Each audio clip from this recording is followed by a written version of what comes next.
আসসালামু আলাইকুম। আজকে বাসার জন্য তৈরি করে নিলাম পোলাও। পোলাওটা প্রথমে চালটা ধুয়ে ভালো করে একটু ঘি, তেল, গরম মশলা সব কিছু দিয়ে ভালো করে ভেজে নেব। ভাজতে ভাজতে যখন একটু লাল হয়ে আসবে তখন দিয়ে দেব পানি। পরিমাণ মতো গরম পানি দিলাম।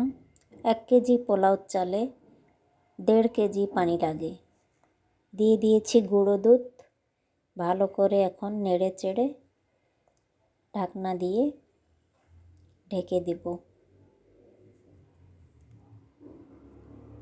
কিছুক্ষণ জাল করার পর হয়ে গিয়েছে পোলাওটা। এখন উপর থেকে পেঁয়াজ বেরেস্তা দিয়ে দিচ্ছি আর দিয়ে দিব ঘি।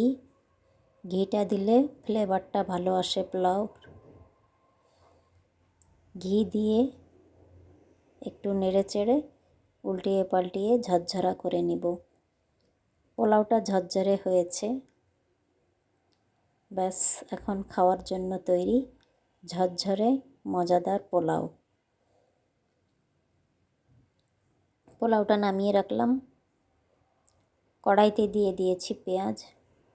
পেঁয়াজটা একটু ভালো করে ভেজে নিয়ে দিয়ে দিলাম আদা বাটা, রসুন বাটা, হলুদের গুঁড়া, মরিচের গুঁড়া, জিরার গুঁড়া, ধনিয়ার গুঁড়া, লবণ সব দিয়ে একটু পানি দিয়ে মশলাটা ভালোভাবে কষিয়ে নেব। মশলাটা ভালোভাবে কষাতে হবে, তাহলে মশলার গন্ধ থাকে না। কষানো হয়ে গেলে দিয়ে দেব টমেটো। টমেটোটা দিয়ে একটু ভালোভাবে নেড়ে চেড়ে দিব।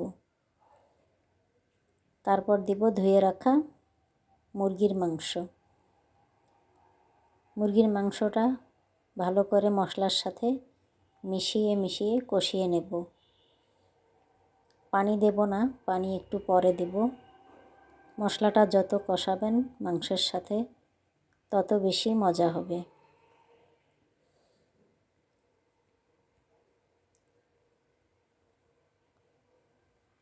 ঢেকে জাল দিয়ে দিব।